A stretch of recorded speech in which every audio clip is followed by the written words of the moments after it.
This house you guys see right behind me right now, we walked past a little over a month ago, beginning of July. It's mid-August now. This listing came on the market 65 days ago. Originally they were asking $1,750,000. Well, now there's a price cut, 60 grand, which isn't much in this price range. Now it's $1,690,000, okay? So a little over 2 months on the market, this house, and just one block over, the most recent comp sold for $1.5 million. So this house is still overpriced by a good $200,000, and it's going to be interesting to see if they're going to be able to sell it. My guess is they probably will be able to, but just not at the price that it's listed at. But hey, let's see, right? Miami is still a relatively hot market. Single family homes come at a premium here, so I'm curious to see as well if they're going to be able to get this price for the property. They already had their first price cut. Let's find out. And this is a great way to introduce today's video because, guys, the affordable housing crisis seems to be getting worse in so many different ways. And today I want to talk a lot about rentals because this is really where the pain is going to be felt with the housing crisis. Because if you think about this for a second, people that buy these houses, they're not in trouble, okay? They have their finances in order for the most part. They have a lot of money saved for a down payment. Even if you only put 10% down on a house like that, that's still 180 grand, guys. So obviously you need to have a lot of money. Even if you're buying a house, $500,000, you put 10% down, that's still 50 grand. So a lot of people don't have 50 grand saved up, and that especially includes renters, right? So I'm not too worried about home buyers or home sellers in this video because really anybody who's in the position to buy or sell a home is doing pretty good in life for the most part. So it's renters that we have to worry about because renters become home buyers eventually, or at least they used to. And with the way things are going right now, that's going to be less likely to happen in the future. Now, the affordable housing crisis is getting so bad. This is what's happening in Sedona, Arizona. I couldn't believe this when I saw this, but Sedona, Arizona is putting together a $240,000 fund for local homeowners, and they're basically going to use this money to pay local homeowners not to rent their house out on Airbnb. That's how desperate the rental situation is getting in Sedona. And if anybody's not familiar with Sedona or you've never been there before, it is a pretty popular tourist destination in Arizona. And I was there last year. It's a beautiful area, pretty small town actually, but lots of people visiting, lots of things going on. It's a happening place. And because it's a tourist town, people need to work there, right? These businesses need workers. And what's happening is these people can't afford to live there. Big surprise, just like what's happening in a lot of other cities. And what they're doing is they're basically offering homeowners, if you have like a 1-bedroom apartment, they'll give you 3 grand, and if you have a 3-bedroom, they'll pay you up to 10 grand not to rent your home on Airbnb. Now, honestly guys, if I had a booming Airbnb operation going on over there, I probably wouldn't be taking that payment, you know, because if you have a 3-bedroom and you're looking at 10 grand for a 3-bedroom, you know, you can probably make that in 1 month on Airbnb. So it says they're going to start taking applications for this new program by September 1st.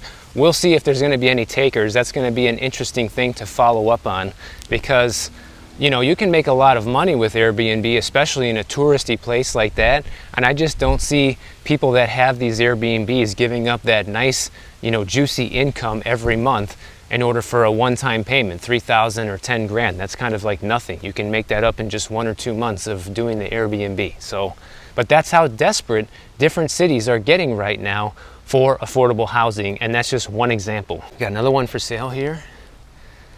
I'm gonna walk a little bit different way than I did last time, so we might see some different houses for sale. I don't remember seeing this one last time. Pretty sure I didn't walk down this way before.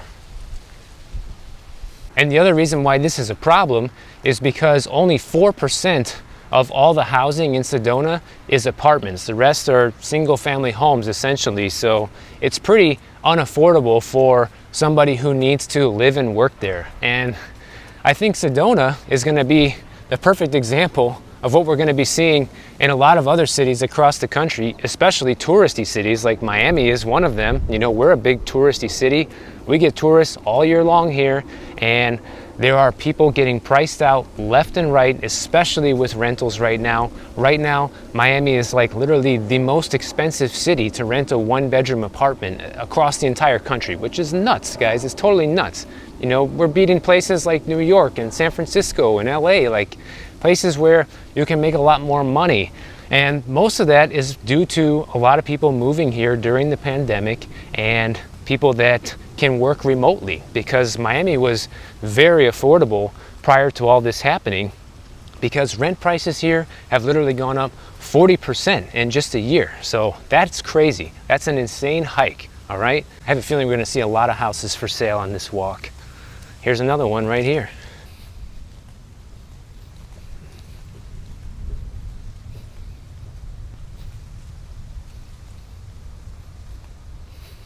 And it just gets worse, really, because according to a recent study done by Freddie Mac, 60% of all renters across the entire country had some sort of rental increase in the last 12 months. So that's more than half. And 3 out of 5 of these people are basically worried about their ability to pay the rent over the next year as inflation keeps rising, as the cost of everything keeps going up. More and more of these people's income are going towards rent. And the reason why this is a problem, guys, is because these renters are not equipped to absorb these rental increases, okay? Only 38% of employed renters reported getting a raise, okay? Compared with 48% of employed homeowners. So more people who own a home are getting a raise, which is an indicator that people who buy houses and are homeowners typically are doing better in life. That's one indicator, right? And 1/3 of those renters that got an increase in pay said that their pay increase is not enough to cover their increase in rent. So essentially, even though they're making more money, it's like they're making less money because the increase in rent was so substantial that their pay raise is not enough to cover it. So we have institutional investors buying up mobile home parks across the country, which are traditionally looked at as the most affordable housing option, last to being on the street or living in a camper somewhere. And now we have rent prices going up at an unsustainable rate that are outpacing the income of renters. So eventually there comes to a point when people just cannot afford an increase. So I don't know how this is going to play out. My first guess is that people are going to start pooling resources and moving in together and being able to afford it that way. But there's only so many people that can live in a one-bedroom apartment. In some places, like here in Miami, for example, we have laws against how many people can legally live in a one-bedroom. I think here it's like 3 people are allowed to live in a one-bedroom. That's it. People are going to start getting desperate and doing these sorts of things. You're going to see this start to happen all over the country in places where these rent increases are going through the roof right now. Actually, we did walk this way last time because we saw this house that's under construction, and now the one next door is for sale as well. So what's the trend here, guys? You see a lot of these people that own these homes realize that the peak of the market is over. Let's sell now while I can still get top dollar for these crappy old houses. That's what people are doing right now. You can see it happening in real life right here in Surfside, Florida. As of August 2022, this month, the average cost of a one-bedroom apartment across the country is $1,769, almost $1,800, guys, per month for a one-bedroom, and that's a 39% increase from this time last year. So that follows the trend that we're seeing here in Miami. That's almost 40%. It's a huge number, and people are not getting 40% increases in pay, especially renters, like we just talked about. And 2 bedrooms, that's up even more at $2,105 from a year ago. That's up 38%. So no matter what size unit you're looking to rent, it's not getting any cheaper, guys. And the good thing is it definitely is not going up this amount everywhere, because 58% of the cities that saw the highest rent increases are on the west coast of the United States, you know, places like California, Arizona, Las Vegas, the state of Washington, Seattle, those places, right? And then of course a bunch of them are here in Florida. but only one city in the Midwest had a significant increase in rent over the past year, and that was Chicago. Not a big surprise, considering that's basically the biggest city in the Midwest. It seems like basically if people want to continue to have an affordable place to live, you're going to have no choice but to move to an area that's basically more affordable. And obviously the problems that come with that are, if you're somebody moving from a more expensive area to a cheaper area, that will start driving up prices in that cheaper area, and we're going to see the same trend happening in those areas. And at the same time, what's going to happen? You're going to have less supply because more people are going to be wanting to move to these cheaper areas. And then the final problem is the local job market strong enough there to even support these increases in rent that people are going to be seeing in these more affordable areas? So to me, this rental crisis is going to cause all sorts of different problems, especially in areas that are right now a lot more affordable, because as things go up, guys, people don't want to be homeless. I don't know anybody out there who actually wants to be homeless. They're going to be flocking to these cheaper areas, and you're going to see prices go up everywhere, especially in cheaper areas. Places like here in Miami, there's not really much room for it to go up much more than it has already. You know, 40% in 1 year is crazy, and there's basically zero chance that in a year from now we're going to see prices up another 40%. That's basically impossible, because even these rich remote workers aren't going to be able to afford that increase. Now, last week in one of my videos, I mentioned how mortgage rates dipped down to 4.99%, and I said back in that video that I think this is going to be very short-lived. It's a very small window of opportunity for people if you've already been looking for a place, and now you can get in at a lower rate, especially if you do a buy down. Well, just like I said in that video, the situation was temporary, because now the rates are on the rise again, because now the rates are back up to about 5.22%, getting back closer to that 5.5% that they were just a couple weeks ago. So I think everything right now, guys, when you see things like this, you cannot look at it and take it seriously. Like, you see the mortgage rates go down, yeah, right, big deal. It's already going back up. You see the stock prices going back up for a little while, yeah, right, it's probably going to go back down. Same thing with inflation. Oh, they give us these phony inflation numbers that things are down, you know, 0.5% with inflation. Yeah, right, it's probably going to shoot back up again. My thought is that all the bigwigs who are in charge of making things happen in this country are basically just, you know, pulling every lever they have at their disposal in order to try and make things look good. And a lot of you guys agree with this. You tell me this in the comments that, oh, things are going to get much worse after the election. You know, they're just trying to prop things up right now until the election, so that way, you know, the politicians in office look good right now. And I think that's probably true, because they do that all the time. This is like a repeat of the playbook, guys. This is something that happens every election cycle. So I would not be surprised one bit if that's what's happening. And the sad part and the scary part is that because these guys are pulling all the levers they have, we're only seeing these tiny little changes that aren't really making a big difference. Imagine how bad things are going to get when the real cards start showing. I think we haven't even seen the reality of what's happening out there in the economy and the housing market yet. Another one. Lots of people trying to capitalize on the last-ditch effort to sell at the top of the market. But just remember, as more of these homes become available for sale, the more competitive it is for them to lower prices and negotiate with buyers to get these places sold. Now, something funny I read was that actually 68% of Americans right now are wishing for a housing crash. Like, you actually want it to happen. I can understand the pain, guys. I get it, of why everyone is hoping for a housing crash, because get this, 75% of the people that said they're wishing for a housing crash said that they want to buy a home if the market crashes. So here's another theory we can talk about. A lot of people think that, well, if there's enough people out there that are sitting on the sidelines and want to buy a house, as soon as conditions get favorable again, the demand will be insatiable, just like it was over the past couple years. And I agree, I think that can happen. So the biggest wild card factor here is how bad is the recession going to be? Because get this, guys, if a recession hits, 65% of people that would need to like sell their home right now in order to buy another one, that's what they're like waiting for.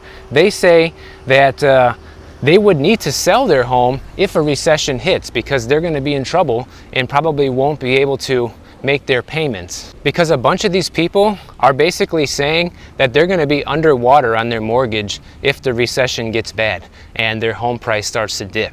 So this is basically what people are up against. You know, a lot of these people that are thinking about buying something are already homeowners and probably want to make a move, but they can't because they're trapped, and they may end up being the ones that help add more inventory to the market, because clearly they can't afford to pay the mortgage if there's a recession, and if they overpaid in the past couple of years and they bought, they're going to be underwater, and they're going to be the ones most likely to either go into foreclosure or just simply walk away from their home. Lots of places for sale here, guys. I'm sure it's another one with a crazy listing price, but they're coming up. They're on the market. Inventory is going up. Last time we walked through this neighborhood, we didn't see nearly as many houses for sale as we're seeing right now. And right across the street is one for rent.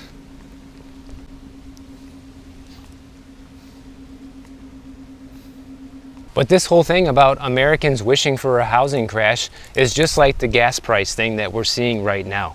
Gas is down. Oh, guess what, guys? More people are going to be buying gas, and it's just going to make the price of gas go back up.